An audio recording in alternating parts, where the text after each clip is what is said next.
Tonight, on a Nation Sports Show, we continue our coverage of the 2025 NCAA March Madness Tournament. Tonight, we recap the Sweet 16 and the Elite 8. In the Sweet 16, lots of on the edge of your seat drama. In the Elite 8, the complete opposite. Total domination from the opening tip. Now, the Final Four is set for San Antonio, Texas. For the first time since 2008, all four number one seeds are left standing. But there can be only true number one team as champion of college basketball. Next Monday night, what number one seed will seize the day and control their destiny to basketball immortality? Tonight, we make our predictions on who will be the next national champion. It's showtime. Turn me up. Turn me up. Turn me up. Turn me up.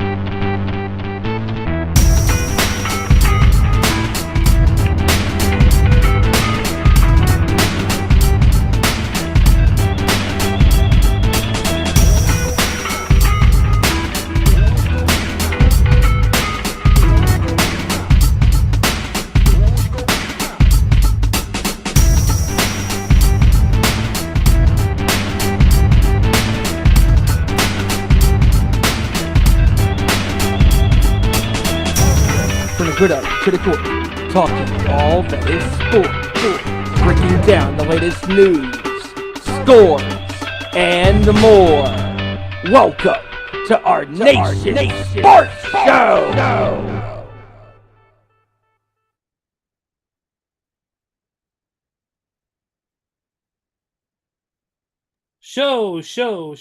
Show. Sorry, longer ago. What's going on, everybody? It is Tuesday. We are here. We are live once again. It is our Nation Sports Show. I am Mr. Vickery here with my boy here. We're going to introduce him, and we'll have some of our other colleagues come in a little bit later in the show, so can't wait to have them in a little bit. But first, of course, we'd like to thank everybody here for coming and watching us tonight, and we'd love for you guys to interact with us. You can interact with us right here in the chat on YouTube right now, or you can interact with us on Twitter at @Owen_Sports Show on the good old Twitter machine, Facebook, Instagram.com/Our Nation Sports Show. Interact with us there, interact with us here. Like, subscribe, share with your friends and family. Please, we'd love to get our numbers up even more. You know, we'd love to hear from you guys about all things in the wonderful world of sports, and we're excited to talk about it. And we got a busy show ahead of us, and we'll get to everything in just a brief minute. Also, don't forget to follow the Nation's Corner at The Nation's Corner on the Instagram and on Facebook as well, or Instagram and YouTube. And don't forget to follow Nation's Corner everywhere else, because why not? You love pro wrestling, you're gonna love these people. Of course, that's our sisters and our brother. That's our sister and our brother on the other side there, as they talk all things professional wrestling, from WWE to GCW to AEW to New Japan Pro Wrestling. They got you covered. And of course, after Monday Night Raw this past week, let me tell you, they got a lot to dissect on that. They got a lot to dissect tonight with NXT after the double champ retained last week. We can't wait to see what's going to happen tonight. And then, of course, this week, Friday Night SmackDown, of course, one of the final SmackDowns before WrestleMania. We're creeping closer to the main show on April 20th in Las Vegas, Nevada. So keep an eye on them with Nation's Corner on their social medias, and of course their live show every Saturday, 7 p.m. Eastern, 4 p.m. Pacific, sometimes early, depending on a pay-per-view event. So keep an eye on it for any updates. Also follow at 2Sweet Cosplay across all socials. We are proud to announce today that it is official. Our booth will be at Cosplay Central C2E2. Our entire booth setup will be back, which means our replica titles will be there. which people can take pictures with for free. They can mimic their favorite superstars' entrance complete with music. You can do whatever you want. Come by, say hello, talk some pro wrestling. That's RASSLIN. That spells wrestling. And interact with us. We'll have a photo shoot either Saturday or Sunday, and we have our panel Saturday 3 to 3:45 p.m. Central Time, C2E2 McCormick Place. We're talking all things professional wrestling and WrestleMania especially. So please join us there if you're going to be in the Chicago area the week before WrestleMania, Friday, Saturday, Sunday, April 11th through the 13th at McCormick Place off of Cermak Drive in Chicago, Illinois. Enough of my spiel, enough of the things that I don't get paid to do because, well, none of us get paid. But let's get into it. Of course, Kevin Rory will be joining us here in the first hour, and joining us at the start of the second hour will be Joey Thornton. But with me right now, ladies and gentlemen, you know who he is. There's no anonymity to it. He's not Ghost. He's not Sleep Token. We know he's my heavy metal brother from North Carolina. A man who hits more heads and John Moxley gets busted open. Ladies and gentlemen, Mr. Big Stevie Wyand. Yes, and literally some heads are gonna roll. A Judas Priest reference. Yes, sir. And speaking of roll, the Yankees were on a roll over the weekend against the Milwaukee Brewers, and quite frankly, the Milwaukee Brewers suck to start off the MLB season for this year. That's good for the Cubs then. Yes, it is. What's also good, and you talked about it a little bit, foreshadowing professional wrestling. My God, Cody Rhodes and John Cena last night. Incredible in London. Masterclass. A masterclass in promo 101. You want to learn how to cut a promo? Listen to those two dudes just throwing haymakers at each other. And also, today we're going to, like Ezra said, we're going to be talking about obviously the world of sports when it comes to the NCAA March Madness tournament. The Final Four is set. There's a little bit of NFL news going around. Aaron Rodgers is still on the clock on where he'll land in the upcoming season. We're still on the watch, on the Aaron Rodgers watch, to see where he'll land. And also the NBA playoffs are coming up very soon. And also the play-in tournament begins next week or in a couple weeks. That'll be very interesting to see who gets those final couple of spots in the East and Western Conference and all of that good stuff. And with that being said, let's get the show on the road. Well, I'm going to correct you right now, Steven. You guys are on the watch for the Aaron Rodgers watch. I'm not. I don't give a flying fuck where he goes. He could play for the Pittsburgh Steelers. He could play for the Minnesota Vikings. He could play for the Toronto Argonauts. He could play for the freaking team that Adam Sandler played in The Longest Yard. I don't give a fuck where he goes. And we'll get into some more NBA news that's relevant to that in a minute. But first, some updates here from the world of the NBA. And tonight's a critical game for one team, and that's the Bulls. The Bulls tonight can clinch a play-in spot if they beat the Toronto Raptors tonight. That game is set to start here in about 50 minutes at 7 p.m. Central Time. Of course, you can catch that game on the network that if you have Xfinity, you're not going to be able to watch anyway, so fuck it. Chicago Sports Network. Thank God I got a super box. But, yeah, but in all reality, it's going to be a critical game for Chicago because the Heat jumped the Bulls the other day in the standings. But if Chicago wins tonight, they take that play-in spot. So this is big for the good old team from the United Center. And speaking of your Chicago Bulls, dude, that was an incredible sequence in that Lakers game last week. Dude, insane. You talk about a game that had twists and turns of just back and forth buckets being made by both teams. This was the game. I mean, and shout out to Stacey King. I mean, bro.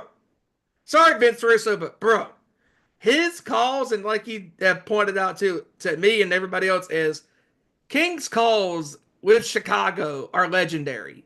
And this is why he's around. I mean, him just I can give you right now, Steven, what's some of my favorite calls. When Derrick Rose dunked on Dragic, he goes, stop it, Dragic! Did you not get the memo? Derrick Rose goes upstairs. Woo! Dude, I mean, just You know, the passion that he pick has, and it's roll, nuts. we're at the pick and roll. He goes, "Can I get some butter with that roll, Neil Funk?" Or what was the other one? There's another big Booze. Whenever Booze was scored, he always says, "Get Boozer." He goes, "Get on the Booze cruise." Hell yeah. Yeah, but he's one of the best. He's one of the best callers in the game. It's to me, Stacey King is a Chicago legend. He played with the Bulls. He has an NBA championship ring to prove it. Um, and he's been around with the Bulls for ages. And he, of course, him and Neil Funk were the best commentary team for the Bulls on TV. Um, and Oh, dude, what about his call when Taj Gibson posterized Dwayne Wade? and then he said, "Let me get on my poster machine." And then he would do the telestrator, and the telestrator would automatically write Todd Gibson's signature on it in gold, which is hilarious. Hmm. But no, but that call was great. That whole sequence was unreal. I mean, you had Kobe White with the clutch three to put him up by one. Then Austin Reeves, my God, he's so the one dude. One of the bright spots of the Lakers is Austin Reeves. Hmm. That dude's a machine. He went down there in the paint, sliced through, got that with 3.8 seconds left, and then Josh fucking Giddey. A lot of people were not happy when we traded him for Alex Caruso in the beginning of the season. But that man showed up big with a 46 and a half foot half court shot to clinch the game, beat the Lakers, and send. How does Stacey King always say it? He said the Chicago home's happy. Drive home safely, Chicago. Beep beep. Just an absolute amazing. My friend Nico, his stepdad, David Lopez, was actually in attendance at that game. So shout out to Dave, man. I hope that was. Hope you enjoyed that moment. That's another moment in Bulls history. That is incredible. But Steven, let's talk about some. Let's look at the standings. Why don't we? As I pull them up now, we're gonna go ahead and look at the standings for what we have going on right now. Of course, the Eastern Conference, the spots on the main part are pretty much locked. We got the Cavaliers, Celtics, Knicks, Pacers, Pistons, and Bucks all already set. It seems like. Then the Magic and the Hawks with their playoff. Looks like their spots already. Yeah, they're clinched the postseason already. So all that's left now is, like I said, is the Heat and the Bulls. Heat are in the ninth spot. Bulls are in the 10th spot. But like I said, they could clinch their own spot in the play-in if they win tonight versus Toronto. So this is big for Chicago. Then in the Western Conference, you got the Thunder, the Rockets, Nuggets, Lakers, Grizzlies, and Warriors, who have all clinched their spots on the main one. And then Golden State still hovering around that 6th seed. still hovering around in the 6th seed, yes, and they're only there right now. I'm checking to see how many games ahead they are. They're only a half a game ahead of the Minnesota Timberwolves right now. Man. Yeah, this is crazy. Listen to this. The Thunder are 14 and a half games ahead of the Rockets right now. Thunder are not going to be stopped. No. No. But listen to this. Only a game and a half behind the Rockets are the Nuggets. Only one game behind them is the Lakers. Only one game behind the Lakers. Or no, 2 games behind the Lakers are the Grizzlies. And then a half game behind the Grizzlies are the Warriors. And And then, speaking of the Grizzlies, yeah, my God. This was surprising. I know you're going to hit on this, but just to bring it up just real quick, the fact that their head coach is gone. yeah, they lost their head coach. Trying to remember his name. I posted. Taylor Jenkins. Yeah, Taylor Jenkins was released. He was brought into the office where they literally fired him in person instead of over the phone or email or phone call, whatever. They called him into the office and said we're parting ways. I But mean, the NBA season twists and turns all the time. There's always these young teams that are making runs. Like the Rockets, I think, are ahead of schedule. Um, Obviously, we know the Thunder, as young as they are one of the best bright spots in the Western Conference, and they've been ever since they have reassembled themselves and have become a way better basketball team over the years. Like now they're in a spot now where they can really, make a push, for an NBA title. And they haven't been to the finals since when it was KD and Russell Westbrook and James Harden the one time they went to the finals. And they haven't been this deep in the playoffs since 2016 when they faced Golden State in that epic 7-game series.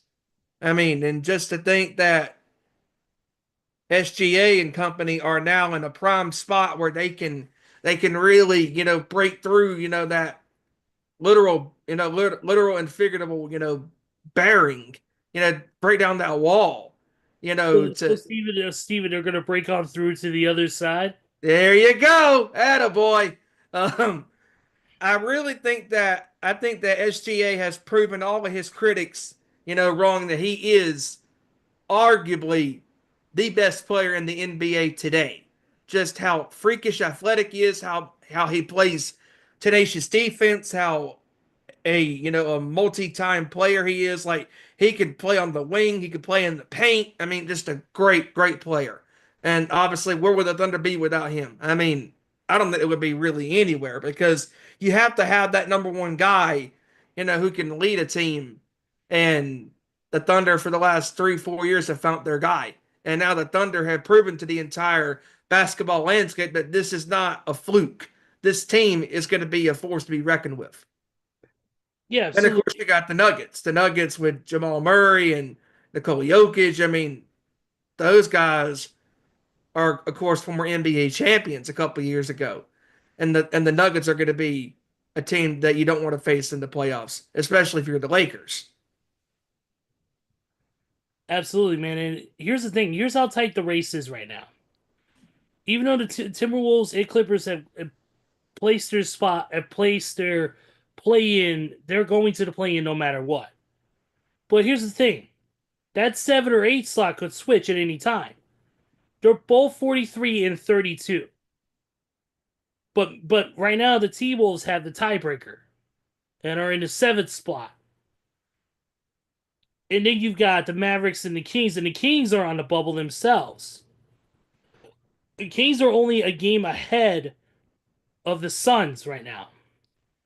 So the Kings could be out of the play-in. It could be out of the season in general if they don't get their shit together. And the Phoenix Suns, to me, are a very interesting team for all the wrong reasons because when you have a Devin Booker, when you have a Kevin Durant, when you have a Bradley Beal on the same team, theoretically, you would have a really good team on your hands. Not this case because Devin Booker has not been playing good basketball for a lot of the season. This has been his worst shooting percentage in his entire career since when he first came into the NBA. And Kevin Durant, as we have talked about on this show over a month ago, in and around the Super Bowl, Kevin Durant has been public about how he's not happy. And Kevin Durant had an opportunity to go play back with the Golden State Warriors, but he turned it down because he's thinking, "Oh, I'm not. I might get hated on again." Dude, no offense, you won't this time because you've already proven to the entire NBA world that you won with Golden State, not just once but twice in 2017 and 2018, and you want to win a third title if he didn't, tear his Achilles. And Durant, that's going to be an interesting, microscope, to look upon in the offseason when that gets going, obviously, after the NBA Finals are long gone, concluded.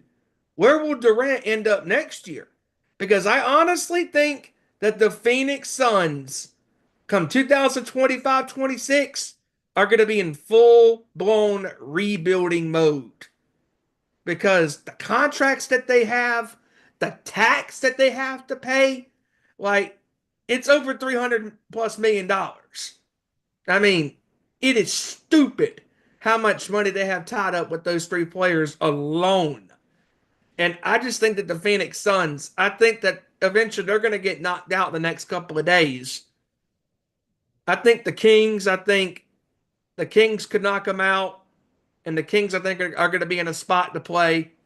I think the Clippers can knock them out. Obviously, the Timberwolves, because they're a way better team than Phoenix is. But Phoenix, to me, it's an interesting story with this team in the last 4 years. They're obviously 4 years removed from the NBA Finals when they took on Milwaukee, but that was when they still had Chris Paul, and they still had obviously a younger Devin Booker, and just they had a really good team. Cam Johnson was still on the team. Aiken was still on the team. And this Phoenix team has gone through a complete restructure in the last 2.5, 3 years. I mean, ever since they got destroyed by the Mavericks on their home floor a couple years ago in Game 7 by Luka and company, ever since then, they've been trying to find that player that could lead them back to the promised land, and they thought that Durant was the answer. Well, obviously, that's not the case. Because the way Phoenix has struggled off and on this year, you would think that with KD's next version of a big three, that this team would be in a spot to play in for a playoff spot. But with how the injury bug has bitten them and how inconsistent they have been, throughout the entire, especially second half of the season, I really think that Phoenix is going to be cutting ties with, if not all three, two out of the three players are going to be gone. And I think Bradley Beal's going to be gone, and I think Kevin Durant's going to be gone in the offseason.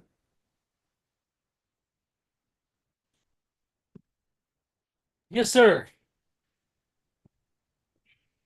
Um, yeah, but if you let's look at this. Oof, the Jazz. Oh, the Jazz are so bad. 20, they're at a 21% winning percentage. 16-60. They've lost their last 6, but they have the worst record of the entire league, only behind the Wizards. And the Wizards has always they've been a laughing stock for years. Yeah, absolutely. By the But way, the Jazz, they've always been. What's up, Randy? How you doing, sir? Spark Man, come on, Randy. Okay, so Randy just said I was going to make an April Fool's joke about liking QB12, but I threw up in my mouth. Yeah, I was gonna make a joke about Tom Brady. I was gonna make an April Fool's prank about Tom Brady and footballs, but my idea deflated before I could get it out there. Yeah, but yeah, I was gonna make a joke about Aaron Rodgers coming to Minnesota Vikings, but then again, it just went into darkness.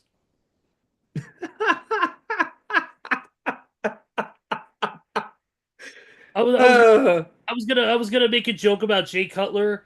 I was gonna make a joke about Jay Cutler for April Fools, but then again, my joke already got intercepted by somebody else. Touchdown. Pick 6. Yes. Let's check some of the other things going on here in the world of the NBA. Players of the month have been named by the NBA, and they are Zachary Risa Sher, Dyson Daniels. They win the honors for March. Um, let's see here. Let's see here. Players for the Western Conference. Or no. Here's the Kia Western and Eastern Conference Players of the Month. I'm just gonna say SGA, who had 34.7 points per game, 4.3 rebounds per game, and 7.4 assists per game. The other player for the Eastern Conference is Colby White of the Bulls. 27.7 points per game, 4.7 rebounds per game, field goal percentage of 49.5. Congratulations. That's awesome. Go Bulls. See red. But Also, we got to talk about a team that's also not going to make it to the playoffs, and that's the Pelicans. And of course, the Pelicans are already in shutdown mode, literally, because they shut down CJ McCollum and Zion Williamson for the remainder of the season due to quote unquote injuries. So you have that. Kevin Durant is sidelined again, this time with an ankle sprain. Kevin suffered that after he exited Sunday's loss to Houston, and he will miss some time. Jalen Brunson is looking to get back before the playoffs. Yeah, the Knicks are going to need him come playoff time because the Knicks are not going to get past the Celtics or the Cavaliers in the playoffs if Brunson is out. Absolutely. Also, too, the NBA has announced the penalties for the brawl that happened during the Pistons and Timberwolves games. Isaiah Stewart will be suspended for 2 games, while the 4 other players involved, which was Marcus Sasser, Ron Holland II, Naz Reid, and Devontae DiVincenzo, will be each suspended 1 game. There's just something about the Detroit Pistons and brawls. Just saying. Yeah, here's the problem though. The brawl, I give it 4 stars. If Meltzer rated it, it would have been 5. If it was at a Tokyo Dome, it would have gotten 6. So there you go. But yeah, and I don't know if there's going to be any financial penalties for, let's say, because if you remember, I think it's BJ Bickerstaff, the head coach, got thrown out too. He got ejected for being involved in there as well. So I'm sure there's some sort of penalty for him as well coming down the line. Celtics are getting close to a road record. 2 wins from tying the single season mark for for away victories. They're sitting pretty at a near 85% winning percentage. So,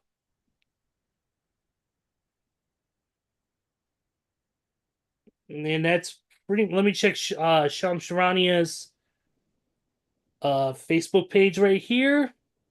By the way, real quick, guys, I'm checking this. We want to send an awesome. We just want to say hello to our boy Front Row, who is currently out with his wife Shannon and one of his sons. They are out currently in Petit France right now, enjoying the sights, enjoying the Louvre, Versailles, everything in between, and they're having a great time. And we wish them a happy trip, or happy safe trip back home. And we hope you guys enjoyed your stay in France. Front Row was able to watch the John Cena Cody Rhodes segment from last night on Monday Night Raw. I know he's gonna have thoughts on Saturday for the Nation's Corner. He's gonna have thoughts for us on it himself too when he gets back. Oh, yeah. So, And very cool that Front Row and his wife got to be in Tony Parker country up there in France. And yes. spending some time down there for over a week and change, and nothing wrong with that. Nope, absolutely, man. Grassman also want to send a hello and and all that to our boy Sam. Of course, our buddy Sam Ferraris, who is currently in, I believe it is the Dominican Republic, or no, Puerto Rico. He's currently in Puerto Rico visiting his father, and we send our hello and just a happy safe trip to him too, as well. Here's some news for you.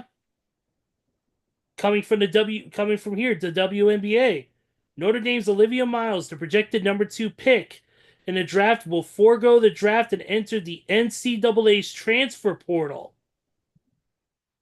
Wow. Wow. She's gonna use her 1 remaining year of college instead of going to the draft. You rarely see that. Yep. Rarely.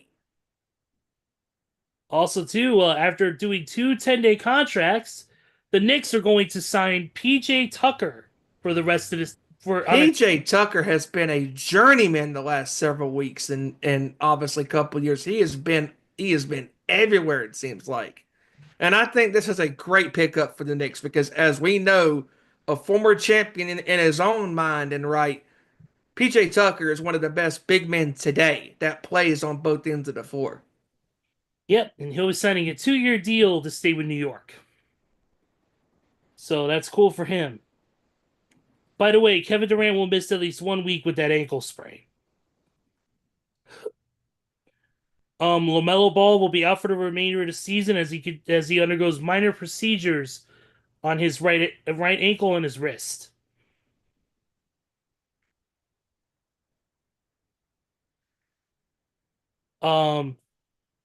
Let's see here.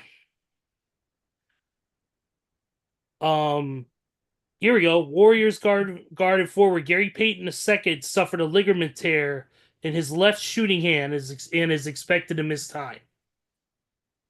And if you're Golden State, you cannot afford to have any missteps in your quest to be, for sure, one of the 6 seeds in the playoffs.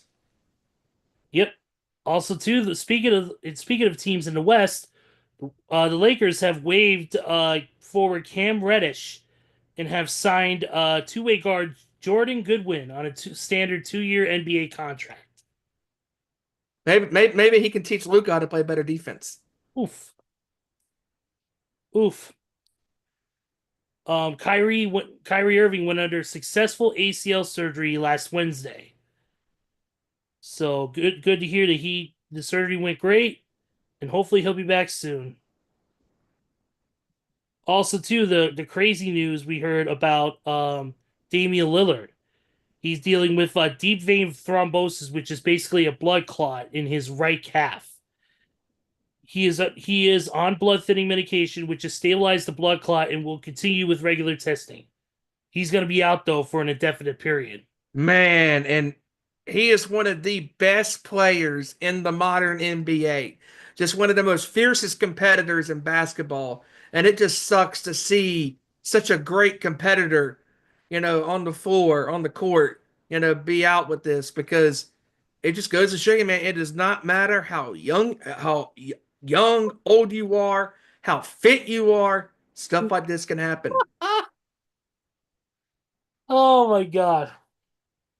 My buddy Jeff just sent me a video. Oh boy. It is a tag. It's from WWE 2K25.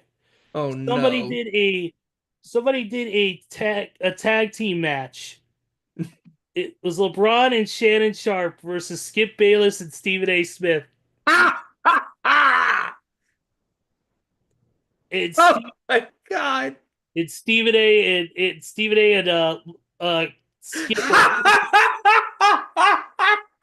Stephen A. and Skip are whooping their ass.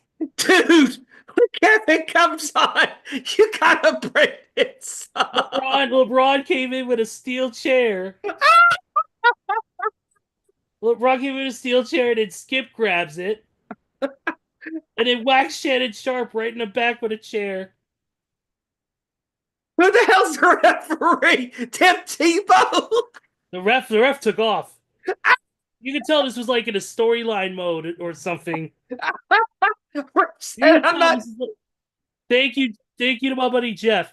And right on cue. Hey, number one LeBron hater is in the house, and I'm not talking about Stephen A. Smith. It's our buddy KR Kevin Rory. What's up? And unlike LeBron, he actually shows up on time, so eat it, dick. What's up, fellas?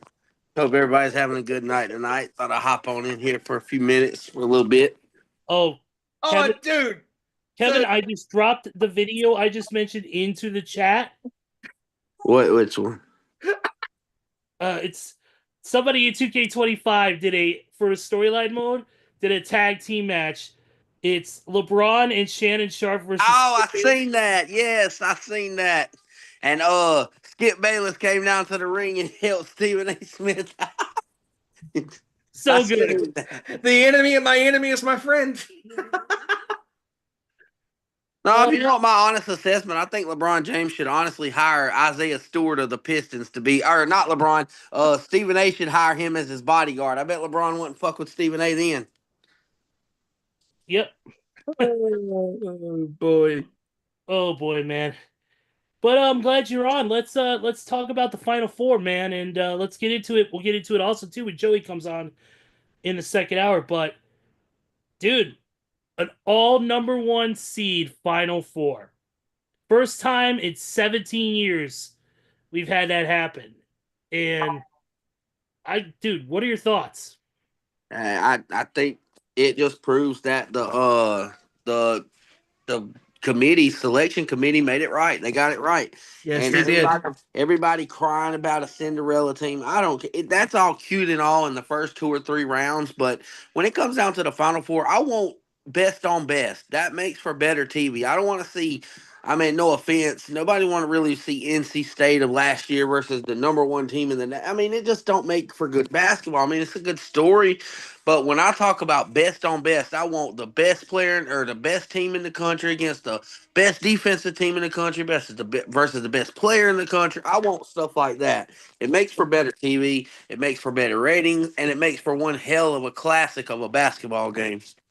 And that's And just the way it also, is. thank you to the WWE for moving WrestleMania from this usual weekend to a couple weeks because I'll be able to enjoy the Final Four and the championship game because having to keep up with Raw after Mania and the championship game and also the Final Four during night one of Mania, it is a chore to even multitask with both of those things going on. And the fact that we can actually enjoy both separate events on their own respective weekends, thank you for that. Because this Final Four, for the first time since 2008, you have all four number one seeds, and I know I've talked about it with my buddy Bo. Kevin, you just mentioned it. The committee got it right. And I know we talked about Auburn overall ranked number one. It should have been Duke, da da da da da, whatever. You can debate that to the cows come home. The bottom line is all four number one teams Houston, Auburn, Duke, and Florida. Those are the rightful number one seeds, and rightly so. All four number ones are playing in the final curtain call of the big dance. Yep, I agree. I just looking at it, man. I got to be honest, man. I mean, there's been all those number one seeds. Well, I mean, we'll get to it in a minute, but a lot of them have been tested. Like they almost got upset. Florida almost got upset by the reigning champs UConn a couple weeks ago, or last week, 2 weeks ago. And then we talk about Houston surviving a slugfest for the past 2 weeks, and we talk about Auburn. Yeah, they've been looking better, but let's before the tournament, them guys have had their struggles. But I gotta say, what's impressive is the Duke Blue Devils. Man, they are absolutely just Hmm. running through teams. Like Alabama made 25 threes the other night. They come into Duke and Duke said, that shit ain't gonna fly. You ain't shooting all that. We're gonna make you go in the paint and we're gonna let our 7'2" guy, we're gonna let Malik come out and just swat your shit away. Good And luck. even despite having foul trouble, Kevin, he still was out there playing great defense. And that's the thing. What everybody talks about, like, yeah, you could probably get them in foul trouble. They have two other 7-footers coming off the bench that play that role very well. And Malik Brown, who just come back from a shoulder injury, who is another 7-footer who prides himself on the defensive end, plays like a Draymond Green. Then you also got the other guy, Pat Najongba, another rookie that's a 7-footer that comes in and plays very well. So whether he gets in foul trouble or not, he's gonna make his impact known on the floor. And talking about that defense, Kevin, the fact that they clamped down on Alabama's best player in Mark Sears after he had 10 threes, 10 of their 25 threes a couple weeks ago, the fact that they were able to stop that because this team had 113 points on the board in the Sweet 16. They go into the Elite Eight against Duke and they only scored 65. Yeah. Now let's credit John Shire, man. He's a hell of a coach. There is a reason that Mike Krzyzewski, Coach K, when he retired, said, "This is who I want. For the program's sake, I want this guy to be my successor. He's got it. He's gonna be the young blood. He's gonna be a great coach. He's got a good mind for the game. He knows the X's and O's. I want him." Duke's program says, "You know what? You've earned that right. This is we even call the gym in Durham Coach K Court. Like we call it Shasheskyville, like literally a street in Duke University is Shasheskyville Boulevard.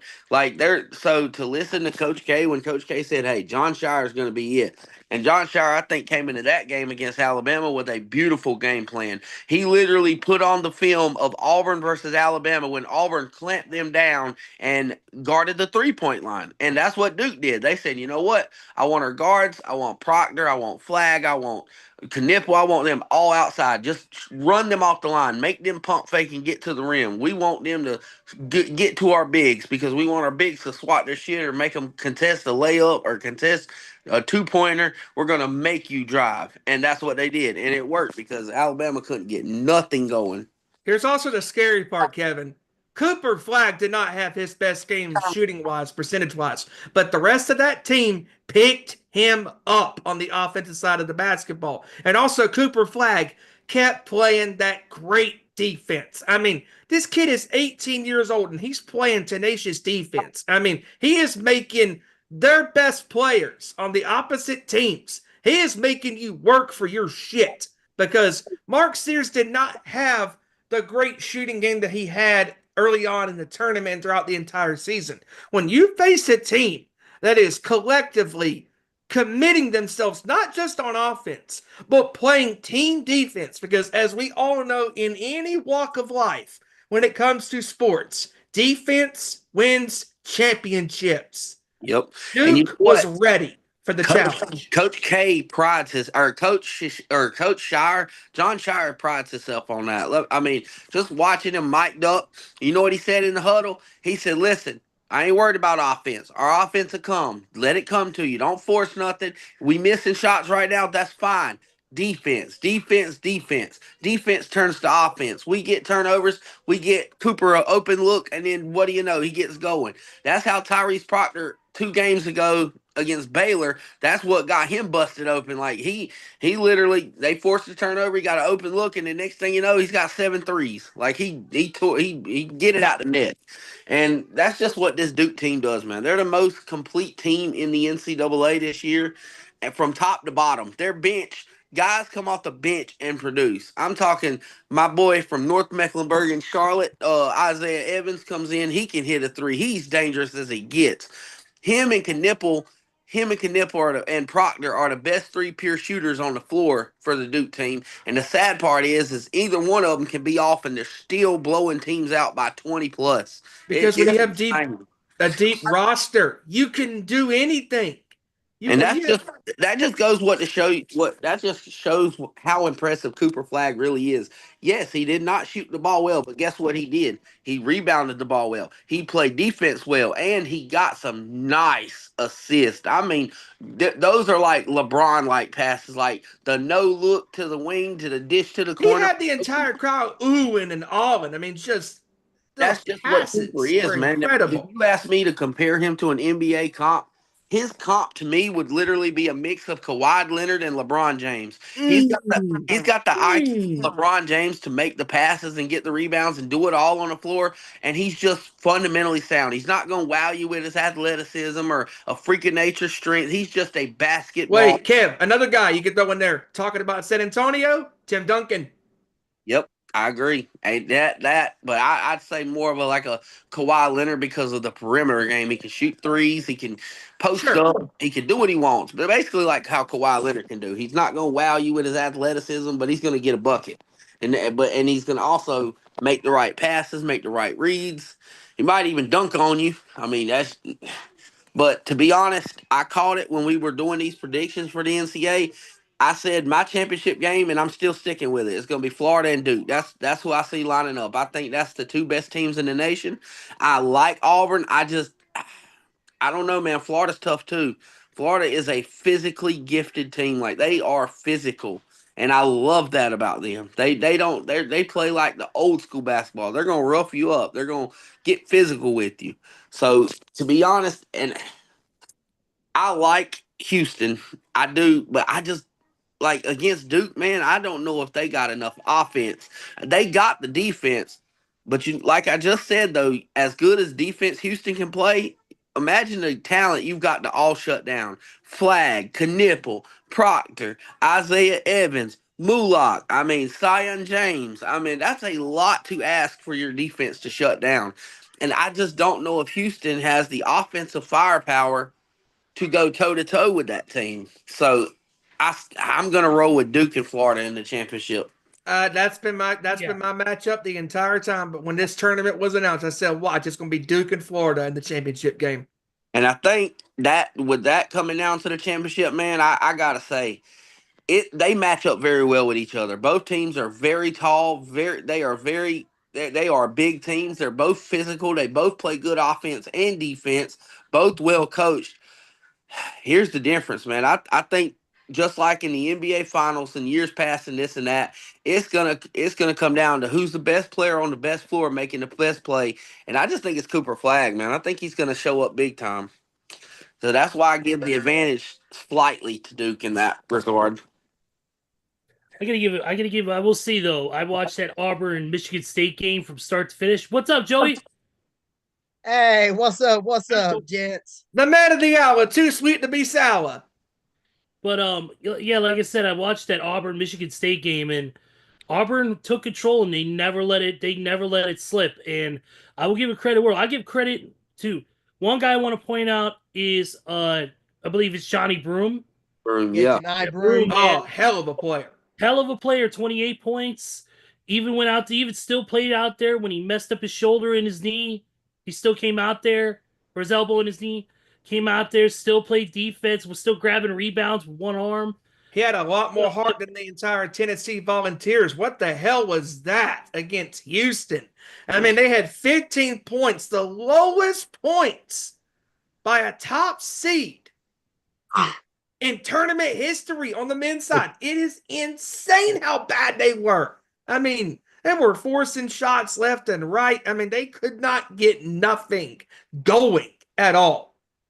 Yeah. Now here's my question about Broom though, and this is why I throw it into the spyglass, so to speak. I'm just worried about, Broom came back and showed heart, but that's with the adrenaline. He's had time for that injury to sit overnight, the swelling to come in.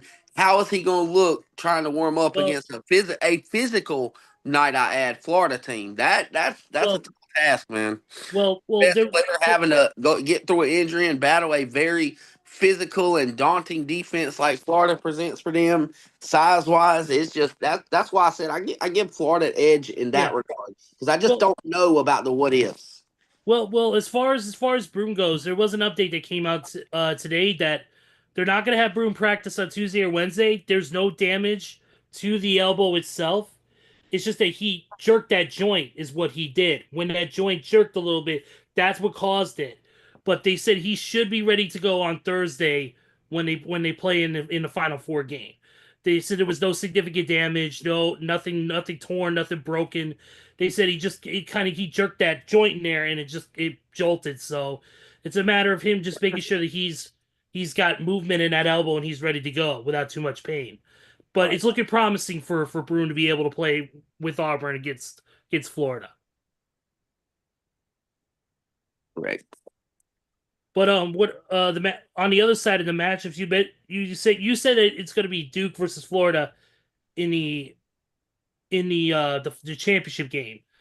What were some of the other highlights from the Elite Eight that you as game wise that you thought were great moments or stuff?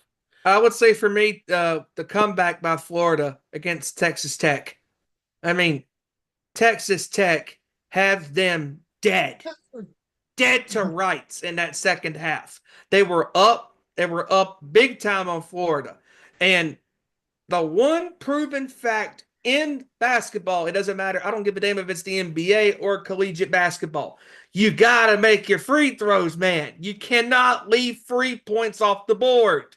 Yep. Because when you leave points off the board, that gives the team who is down in the game to shoot themselves possibly back into the game. And people talking about, I don't like the 1-and-1 situation. That gives other team advantages to shoot back into the game. Well, that's the rules. You wouldn't be saying. You know what? If you don't like it, make your free throws. Simple. Exactly.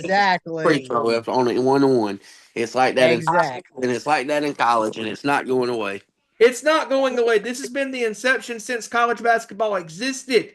And this is why that's the one thing about college that I prefer over the NBA is the 1-and-1 scenario. When that happens, you don't know if the basketball player is going to make the free throw because if you miss it, there's a chance for a rebound.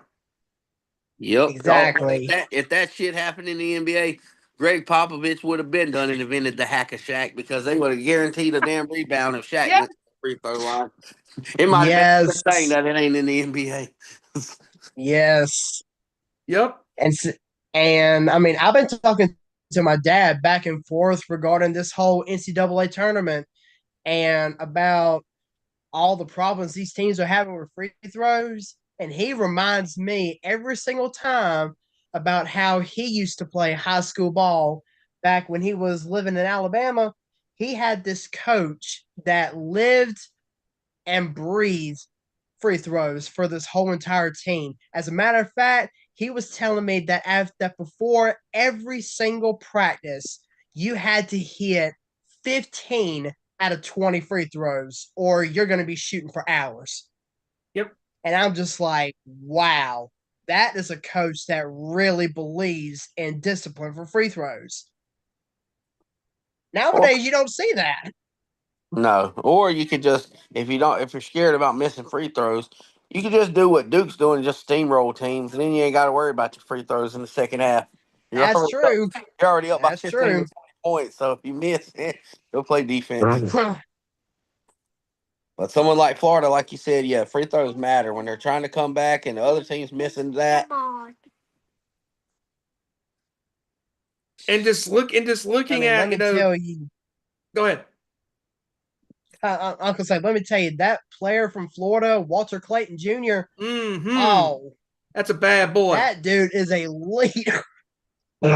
Excuse me. He is a leader on both sides of the court, especially when it comes to free throws, because he will knock them down. He probably has one of the best free throw percentages in the entire season. And also his jump shots too are insane too. Oh yeah, absolutely. He got them back in the game with his crazy 3-point shots that he was hitting. I mean, because there were times like, okay, there's a three, then another one, then another one, then there was a missed free throw. Okay, the game is now tied. I mean, it is just remarkable how we almost had 3 of 4 number 1 seeds making it, and Texas Tech would have been the lone team to not be a number 1 seed in the Final Four. But Texas Tech is shooting themselves literally in the foot, after this loss, because the same thing that happened with Arkansas and Texas Tech happened to the Razorbacks in the Sweet 16. Arkansas was up double digits and they blew it. Yep. Yeah. Hey, one more thought on the free throws saga. You could always do what Carolina did. You can't miss your free throws if you get a lane violation. That is true. So I mean, you could do it, and you can't miss your free throws because it's going the other way. But no, going back to this other matchup, man, I talked about Florida, and I'm worried about the injury to Broom for Auburn. When I look at Duke and Houston, Houston does got the defense. The problem is, do they have enough defense to shut down all of Duke's offensive firepower? Cooper Flag might I'll answer that question for you, Kevin. No.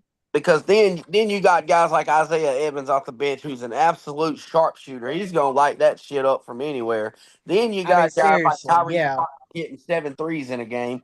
Con Knipple, who can go off for 30 any game. You got the big 7'2" Malak, who can literally hold down the paint 20 and 10 on like in his sleep. That guy, for Christ's sakes, went against Joel Embiid and Anthony Davis in the summer and damn near upset USA, and then turn around and playing these college kids like they're little pee-wee football players. Like, I just And of course, not to mention, in my opinion, the front runner for Player of the Year this year, and that of course is Cooper Flag. oh yeah, that. Oh man, and that's another thing. He don't have to score. Like me and Steven were just talking before you got on, Joey.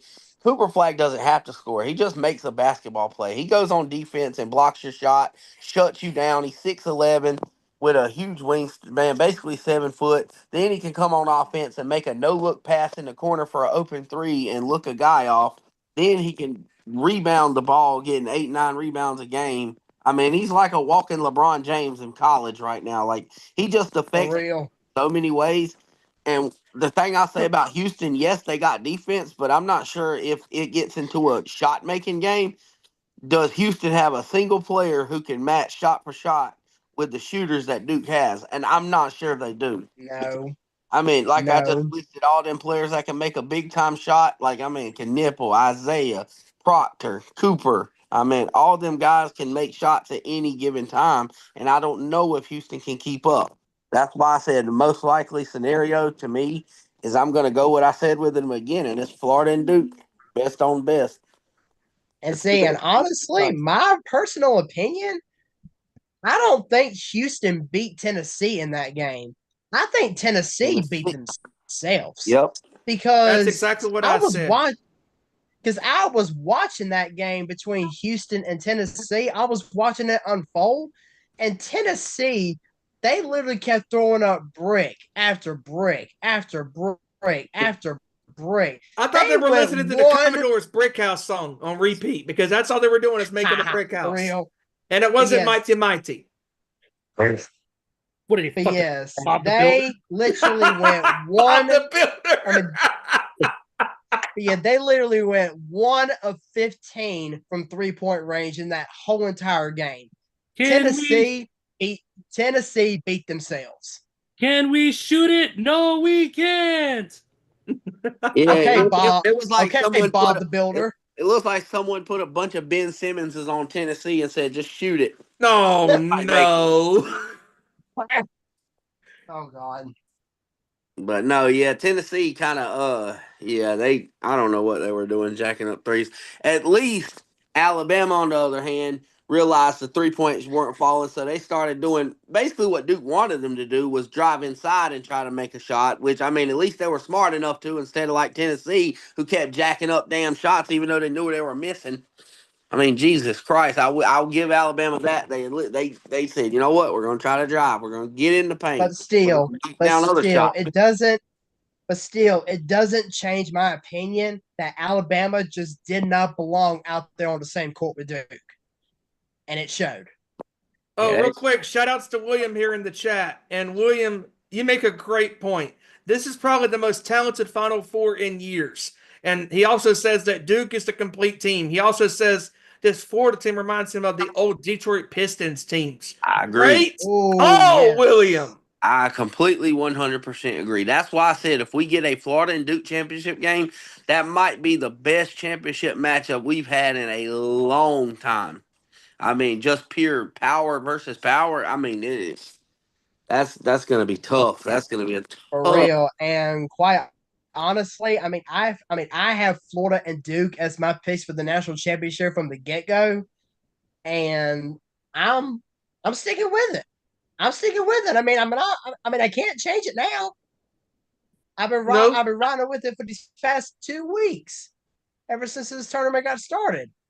And I'm like, Florida and Duke are the two most complete teams in this tournament. So they need to go at it for the national championship. Is that simple? That's like I was talking to or saying before you got on, Joey. That's the result that the committee made the right decision with this tournament and the result of NILs. Everybody loves the Cinderella teams. However, you don't. I mean, you love the story, but who really wants to see a Cinderella team in the championship game against a team that completely outmatches them? That's not fair, dude. I mean, that's almost like watching. Who was it in that bowl That's game? almost like watching 11. That's almost like watching 11 seeded Drake go up against Duke.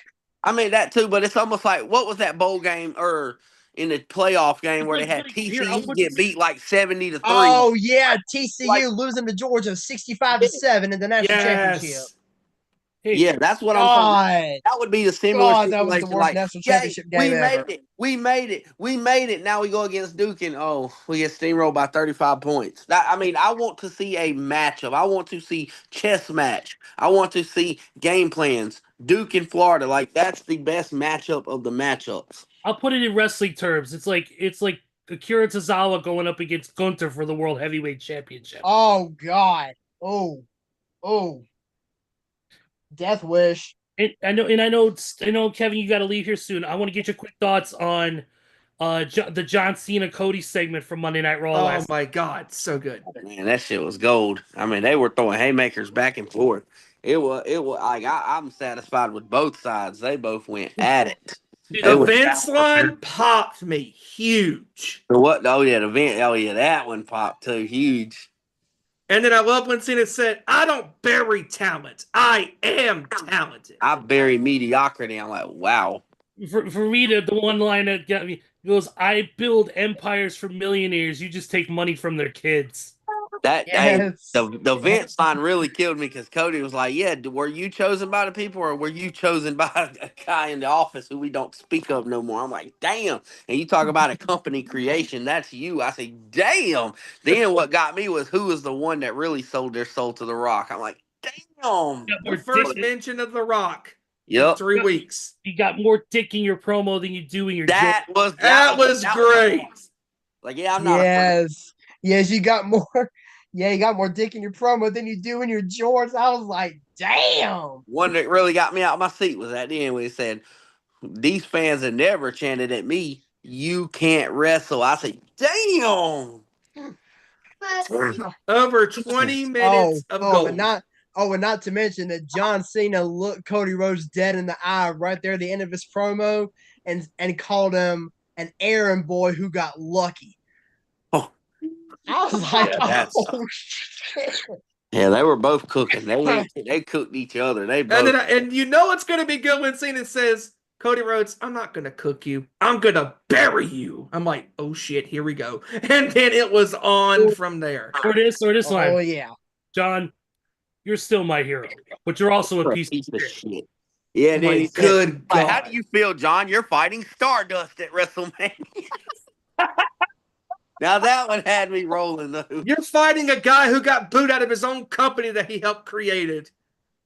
Hey, that hit hard when Cody was talking about why when he left the company. He was like, "Yeah, you made these fans like that, so it was easy for me to pack up my stuff and leave." I'm like, "Damn!" And again, not just what Cody has said, but even what Cena has said about the fans on the internet. Yes. He's not wrong. No. At all. That was a pretty damn. That was pretty. It was pretty cold. Real quick, Williams actually giving his score for the championship game. He's got Duke beating Florida 60-57. That's a possibility, definitely. Yeah. Because it's gonna be a physical shoot. It's gonna be the Pistons. It's gonna be Draymond Green versus Dennis Rodman, basically. It's gonna be a damn dogfight. There are gonna be people bleeding in that game. And you know who's gonna watch that game, right? Isaiah Stewart. He's gonna be so proud of them fighting and bleeding and yeah. Oh God. He's gonna bleed just watching that.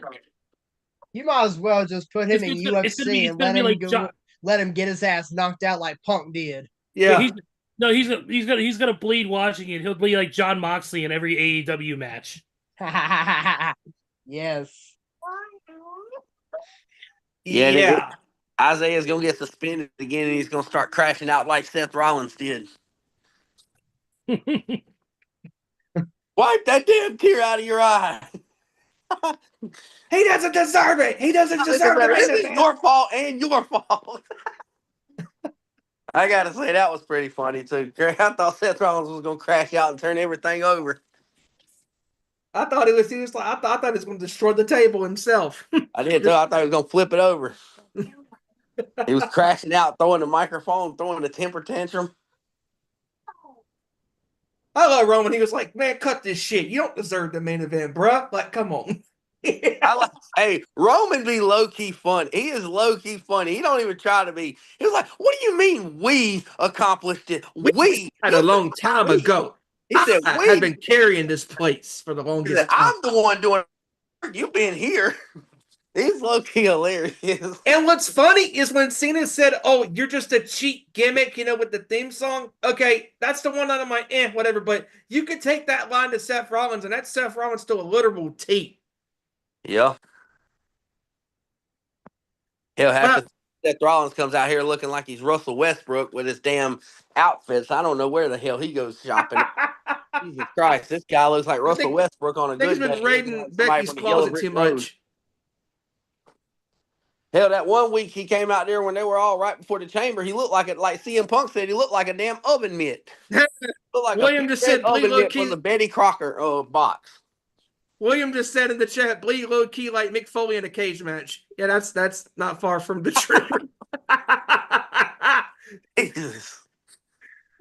Yeah. Well, guys, I'm about to hop off here. It was All good right. talking AA tournament, and maybe next week get on talk about the championship and some NBA a little bit. Yep. So Great job, man. I hope everybody has a good night. Yep. You All too, right, bro. Kev. Peace out, bro. Thanks, man. Y'all be good. You too. No problem.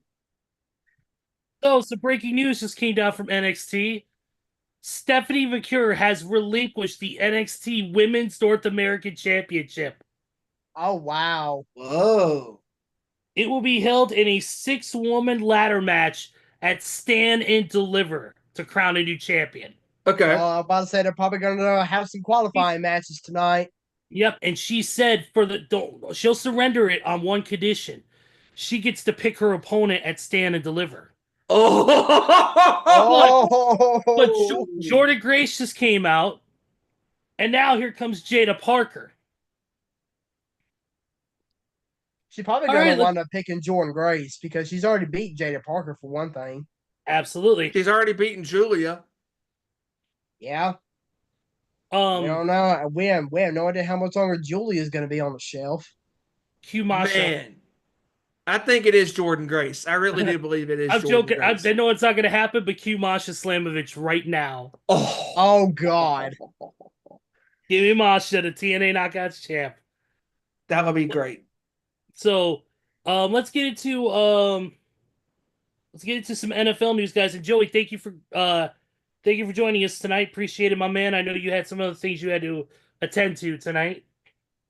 And also, I know you got your top 5 games for the NFL season that you didn't get to last year. You know what? While I'm looking up the Adam Schefter stuff, why don't you go ahead and read yours off? All right. Sounds good. I got it right here on my phone. Let's go ahead and get that out of the way that way you can go ahead and get your list. All right. Well, you know me. I got to have some honorable mentions in there because it's hard for me to pick just 5 games. My first honorable mention, I'm going back to week 6, in which the Baltimore Ravens beat my Commanders 30-23. Now, the reason why I picked that game is because Jaden Daniels, that was another huge test for him. Going up against someone like Lamar Jackson in his house, where he was not expected to win, but he went out and did his thing like he always did throughout the season, and almost gave us a W on Baltimore's field. So that was definitely a good game for me. And my other honorable mention, week 17, is when the Commanders beat the Falcons 30-24. And the reason why, of course, I picked that one is because that was the game that put us in the playoffs. I mean, dude, I remember when you called me after that game, because I'm sitting there thinking to myself, okay, cue phone call from Joey in 3, 2, 1. And then about 10 minutes, about a minute later, boom, hello. I mean, it was a crazy game. I mean, absolutely. It was a wild game, and Jaden Daniels made some great plays in that game. Absolutely. And so did Scary Terry. So, yeah, now my top 5 games of the season. Number 5, I went with the matchup in week number 10 between the Ravens, in which they beat the Bengals 35-34. That was the Thursday night football game. Yes, it was. Unbelievable game by both teams. That was a definite unbelievable game, and that was the game and I believe that was the game, if I'm correct with this statement, that Jamar Chase absolutely went off. He did. It was like 11 receptions, like 190, close to 200 something yards, 3 touchdowns. I'm like, damn.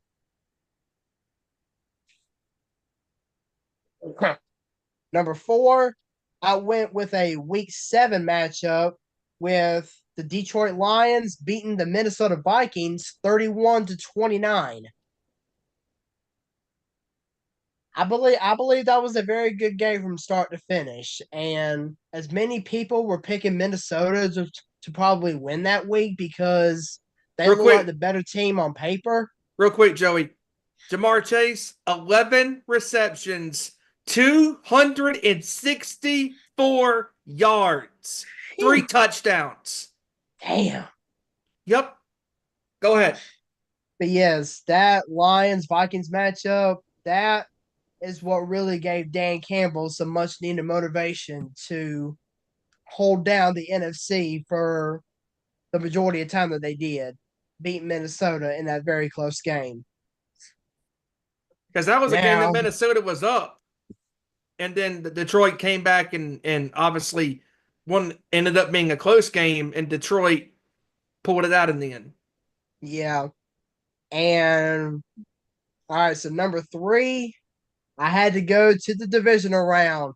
Bills over the Ravens 27-25. The game that Mark Andrews would want to be deleted. Yes, absolutely. All right. Number 2, I went with the Monday Night Football matchup in week 3 that saw Jaden Daniels in his first primetime game action go into the jungle and beat Joe Burrow and the Cincinnati Bengals 38-33. But not only that, 90% completion for the whole entire night. I remember this game so well because I remember that touchdown reception that Daniels Terry threw. McLaurin caught. Terry McLaurin, Yes. I believe it was third and like 15 or third and 11 from It was like third. the It was third. It was third and 15, and Jaden literally just threw it up. And Terry I think they were McLaurin on the was right Bengals like there. 30, 31 yard line, and he just flung it up, just poof, out of the air. Scary Terry coming down with the Yes. pass. I'm like, holy shit, like this is a rookie. This is a rookie Yeah, that is making these big time throws. for That real. moment, we did not fully get it that we were on the verge of something special, but we had a hint that we were on the precipice of something special for the 2024 season and a glimmer of hope for Washington fans after the hell that Daniel Snyder put that fan base from the obviously with them being the Redskins all those years to when they were just a football team and then the Commanders when they rebranded to the Commanders name. The Washington fan base has seen their fair share of ugliness from a Rand football team with Dan Snyder. And the fact that in their Absolutely. first year with Snyder after selling the team to Josh Harrison Company, the fact that Jaden Daniels not only on the biggest stage of the NFL's regular season, Monday Night Football, wrapping up the week for week 3, and also the final full week of September games, pretty much, because that was near the end of September already when that game happened. Yep. With 1 week to go in September. The fact that Jaden Daniels had that kind of a game against the Bengals, and the Bengals could not afford to lose, and they did.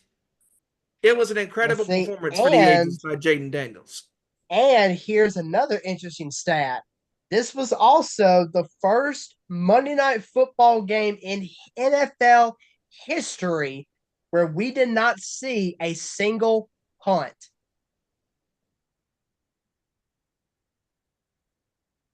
Not Yep. a single punt. Yep. And then my number 1 game of the season. I think I can sum this up in just 4 words. Week 8, Hail Mary. I knew it. Sorry, Ezra.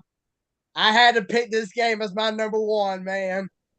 Week 8, Hail Mary. It's hard not to pick this game number 1. To quote the great London Fletcher, Hail Mary, hell yes. Yes. What an unbelievable play by Jaden Daniels. The call by Commander's Radio. It is legendary. And see, and I got to give a major shout out to that Redskins radio network, especially London Fletcher. I mean, his calls were on the money. The call The against entire Dallas season. that almost made it a comeback. Hell, Yep. I'm Do surprised you you didn't. believe in miracles? Yes, I do. I'm surprised you did not have the Philadelphia upset. The reason why, I mean, I thought about picking that game, but then I was like, well, as good as that win was, we committed 5 turnovers in that game. You did, but Jaden still made some unbelievable plays despite having 5 turnovers. Yeah. Yeah. Like for me, my number one was the final game of the season for the Bears beating Green Bay. Oh yeah. I had to Oh give yeah. it. I remember that from the show last week. Yep, I had to give it that for 2 reasons. Number one, we finally ended the curse that's been haunting us for the past 8 years, and number two, it was the final game Virginia McCaskey ever watched. So, Oh yeah, I remember that. and we did her proud by finally snapping that curse that Green Bay had on us for so long now, and it was a cool thing. So that's why I did that. But you had a pretty good damn list, Joey. That was pretty good. Oh yeah, yep. Those are my top 5 games of the year. Okay, let's get into some NFL news as we continue that. Robert Kraft announced today that former New England head coach Bill Parcells will be inducted into the Patriots Hall of Fame. So there's that for Very you. nice. Yep. Oh, Hopefully he won't have any run-ins with T.O. dictating a soap opera from Dallas. Okay, so there's, as many of you know, the NFL owners had their meetings today for rule changes, all that stuff today went down. So here's a couple of reports. The NFL's kickoff proposal was separated to 2 votes today, one that passed and one that was tabled. The football now moves to the 35-yard line after a touchback. That passed. No vote at this time on the onside kick modification. It will pick back up at the main meeting.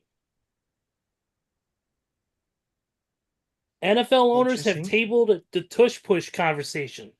Okay, that has been on my mind since I read and heard Green Bay Packers players, coaches. You want to push a football player's tush? What don't I know about you, Steven? No, hey, I'm not into that, my brother. I'm not into that type of shit. Hey, No. come on now. We all know Steven has his head so far up David Tepper's ass that he can't even think straight. He has his head so far up David Tepper's ass, you know what he had for breakfast this morning. Oh. Come on, Steven. Admit it. You think David Tepper is the best owner in the history of the NFL, and that's why you're a Carolina Panthers fan. You know what? Live here on the air at 8:18 p.m. Eastern Standard Time, I declare that David Tepper, yes, he is the great guy. He is the single greatest owner in sports history. Yeah, but there's 2 words that I knew it. There's 2 words that follow that I know. Wait. Not April Fools. Dak Prescott's a Hall of Fame quarterback. April Fools.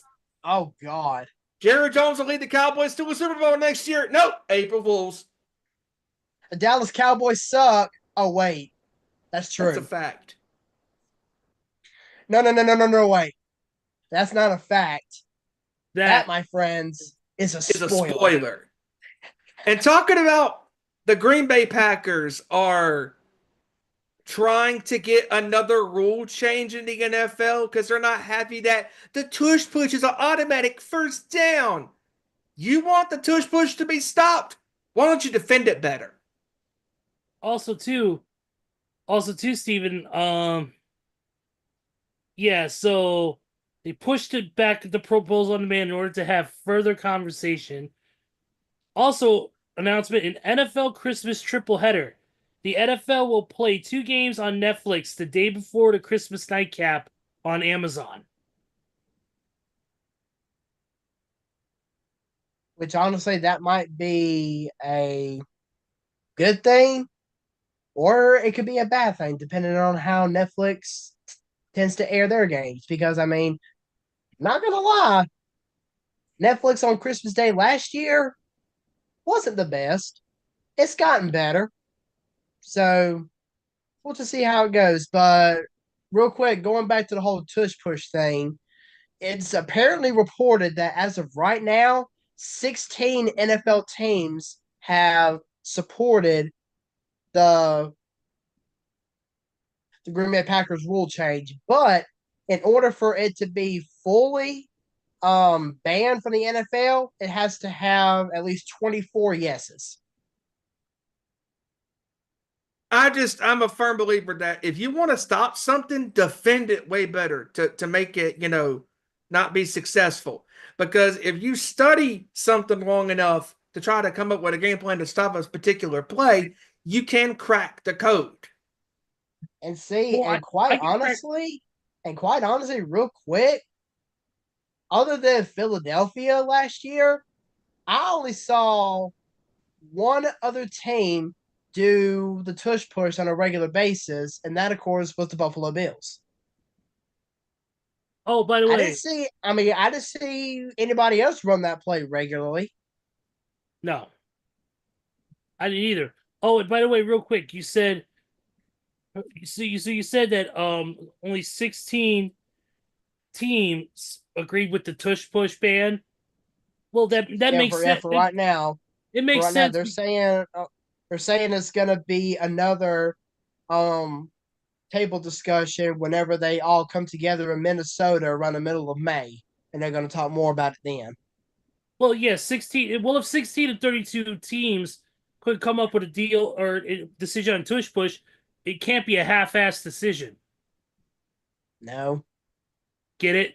Tush tush push Oh half-ass. God. Come on. Come on. That joke went over your head. Went over your head more than Jay Cutler's passes in the NFL.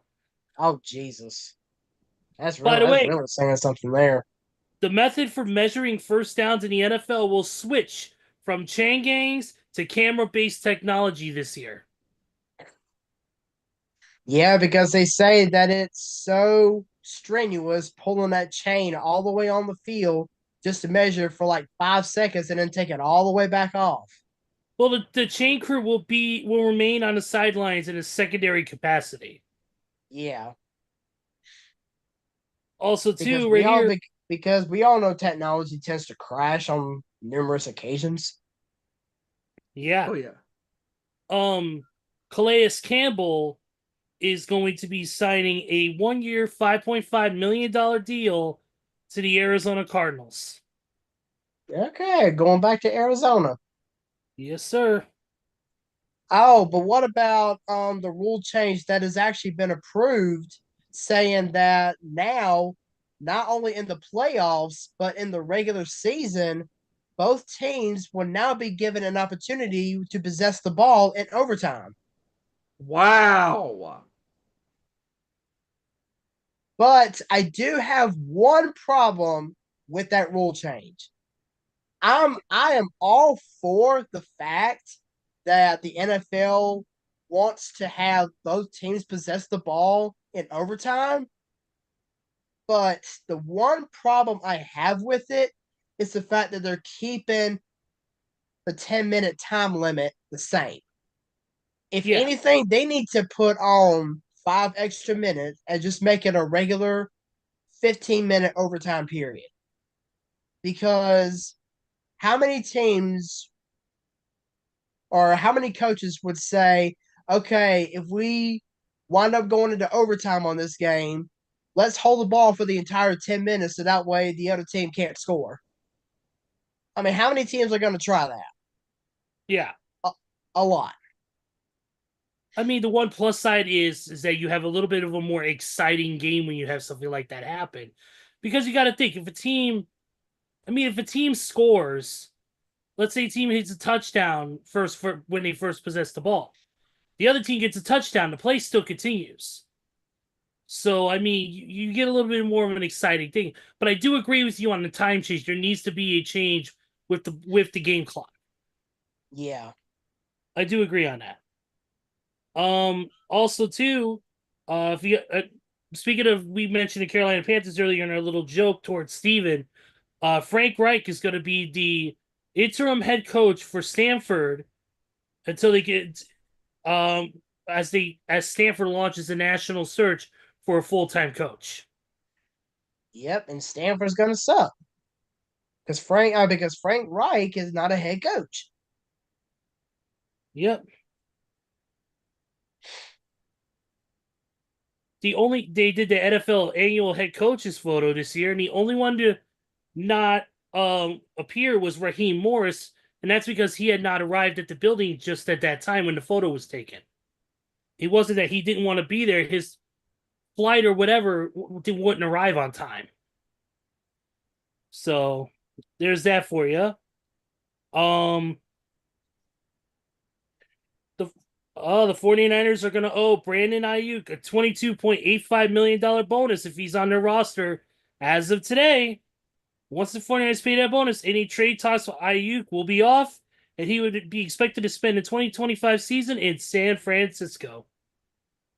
Wow. Interesting. Yeah, I think that Ayuk is going to be off this team at some point in the offseason. Okay. I think the Niners are going to make a decision more than likely to cut him because they're already in rebuilding mode. Yeah. The Bills and cornerback Christian Benford have agreed on a 4-year, $76 million contract extension. Wow. I read that the other day on Facebook. Yeah, I'm just catching up on the news for the week. Obviously, we haven't been on in a week, so I want to make sure everybody knows what's going on. Let's see. John Harbaugh and the Ravens are committed to a 3-year contract extension that ties them together through the 2028 season. Not surprised. No. No. And of course, one of the big news reports, we talked about this, and it's official now. We talked about it last week, and that was Stephon Diggs signed his 3-year deal with the New England Patriots officially 4 days ago. So, Colorado head coach, primetime Deion Sanders, got himself a $54 million extension. Get that money. 5 years. So that's where he's at. Let's see here. Of course, the passing of Matt Stevens, from the New England Patriots, former Super Bowl champion. I believe he was 51 or 52 years old. And that's pretty much I think that's pretty much all I have as far as the NFL goes. Obviously, we're going to get now into the wonderful world of baseball, and the big bombshell that dropped yesterday involving the Atlanta Braves. And that was, unfortunately, Joey, the news that broke yesterday was that Mr. Jurickson Profar got an 80-game suspension for a banned substance found in a drug test on Monday. So it's a testosterone level increasing drug. So unfortunately, he's now gone for nearly half the season. And that's a huge hit on the Braves. It is, but It's not like we're 0-4, guys. No. It's not like you're the Milwaukee Brewers. Oof. The Braves suck right now. We suck. Hook, line, and sinker. We suck. And until we get our players back, not counting Profar, but until we can get Acuna back and Spencer Strider back, we're going to continue to suck. Because I'm willing to bet you that we're going to get our butts swept by the Dodgers. Watch it. I'm calling it right now. We are going to get our butts tore up by the Dodgers. I'm calling it right now. I really think the Milwaukee Brewers, the way they've been playing especially the last 3 games plus, they're going to be one of the worst teams the way they've been playing right now. I mean, you give up 20 runs to the Yankees in the first game of the season. Hey, I know the Cubs are happy. Or the second game, sorry. I know the Cubs are happy right now that the Brewers suck. Oh my God. Their ass.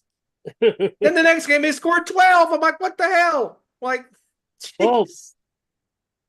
Oh shit, dude. What? Some MMA news just dropped. Okay.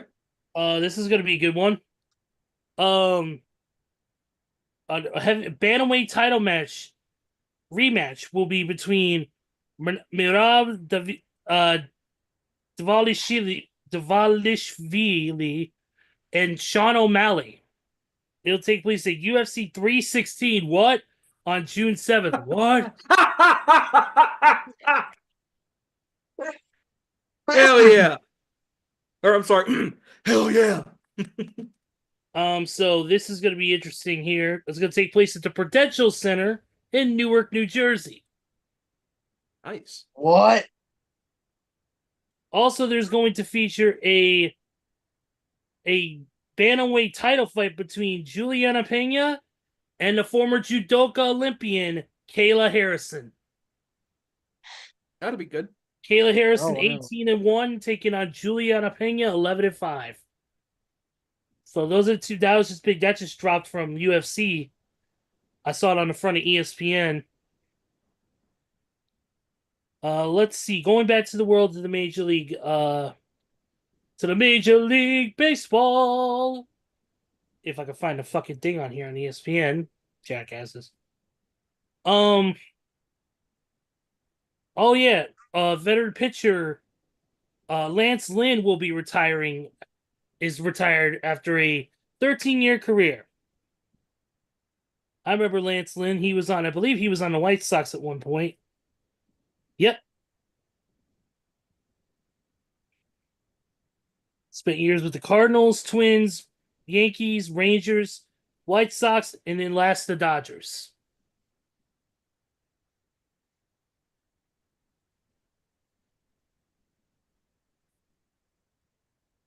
Ooh, excuse me.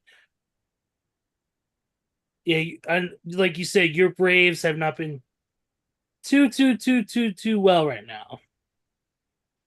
And actually, I forgot about a game that we lost, so we're technically 0-5. Yeah. Well, Elders Fixing to go to LA to take on the undefeated Dodgers. That's not good. Elders Mets are taking on the Marlins right now, tied 2-2 in the bottom of the 4th. Neil's Yankees are losing 2-0. If I just saw it right, yeah. And right now, the Royals are taking on the Brewers. No, they're up 4-2. Never mind. They're up 4-2. Bottom of the 3rd, it's the Brewers 1, the Royals nothing. White Sox are up on the Twins right now, 1-0 in top of the 4th. Brewers are 0-4. Royals are like Chuck Wooderly would say, 2-2. Yes, sir. And on Grovey and Mike's team, it doesn't exist. So, I mean, do you have any other big news reports from the Major Leagues you want to talk about, Mr. Joey? No, not really. Okay, well, let me go back to ESPN real quick. Let me see if one or two things, and then if that's it, if there's nothing else, we really need to really jump in and we can wrap it up for today. Oh, there is one thing. Um, Alex Ovechkin this season for the Washington Capitals has been seeking one thing outside of another championship, and that is the Wayne Gretzky record. That's right. Oh, by the way, since you actually brought that up, he actually got goal number 891 earlier tonight. So now he is now 3 away from tying, 4 away from breaking. Yes. Yes. Um, let's see Oh, here. real quick, picking back to baseball, real quick. Shout outs to the A's fans yesterday and that shitty ballpark that they're playing in. John Fisher was there at the game, and they booed his ass out that ballpark. I feel bad for the A's fans. I feel bad for the A's players, but I do not feel bad for one John Fisher. Oh yeah, John Fisher, fuck you.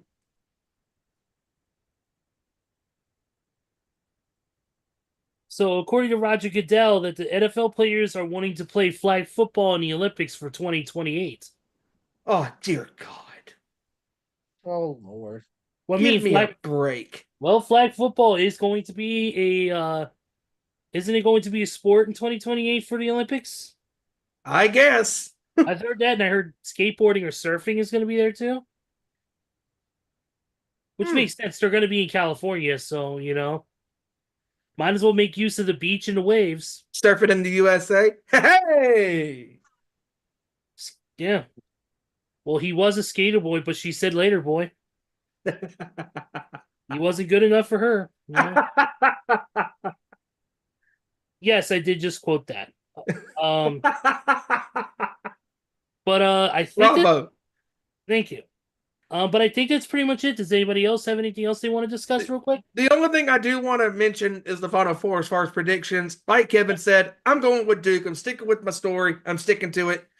I'm going to go with Nice Colin Ray reference, by the way. boy. Give me the Blue Devils to beat Florida in the championship game. Give me Florida to lose to Duke with a final score of 65 to 56. And other than that, I think I'm good. Let's give our final thoughts. Joey, first of all, it seems like you're feeling better. Oh, yeah, feeling a lot better. I mean, I still got a little bit of a cough, but thankfully it was never bronchitis. So Thank God. praise the Lord for that. Thank God. It was just a little bit of an upper respiratory infection. But Oh, as dude, said, I had that 11 years ago. That crap is not fun.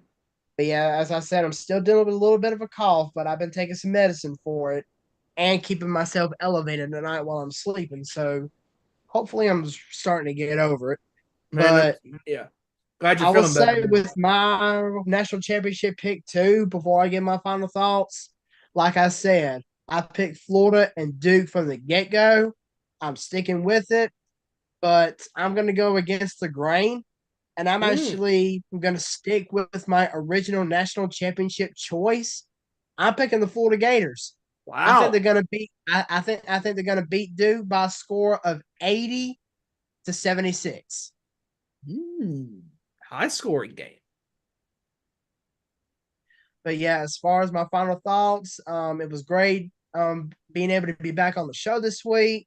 Yes, sir. And I do know that the UFL got started this past week, so we saw some pretty good games from that. Dwayne The Rock Johnson also Um, made the first appearance of the season at the opening game. That's right. And I also would like to point out that um even though we don't even though we don't what blah, blah, blah, even though we're not a wrestling show, we do like to talk about wrestling on numerous occasions. And I gotta say, these past 3 Raws, those international crowds have been absolutely top notch. Also, the SmackDown crowds too in Italy and Spain and England. I Yeah. mean, just my goodness gracious. Kudos to those international crowds. And also shout outs to the ending segment on SmackDown with Punk, Rollins, and Reigns, and Punk getting Yes. emotional, Heyman getting emotional. And also, speaking of segments, shout outs to Naomi on one hell of a promo on Jay Oh, Cargill. yeah. So good. So good. So good. Also want to give a shout out because this Friday will be the first show back in the U.S. And where's it taking place? Chicago. It's in Chicago. And it is going to be the debut of Animal Ray Phoenix. Nice. I am longing for the day him and Cero Miedo are going to team up in WWE. When that happens, it's going to be awesome. There was a Lucha Bros reference on Raw this week. So. Yes, there was. Oh, and of course, not to mention, there have been some vignettes airing over the past few weeks,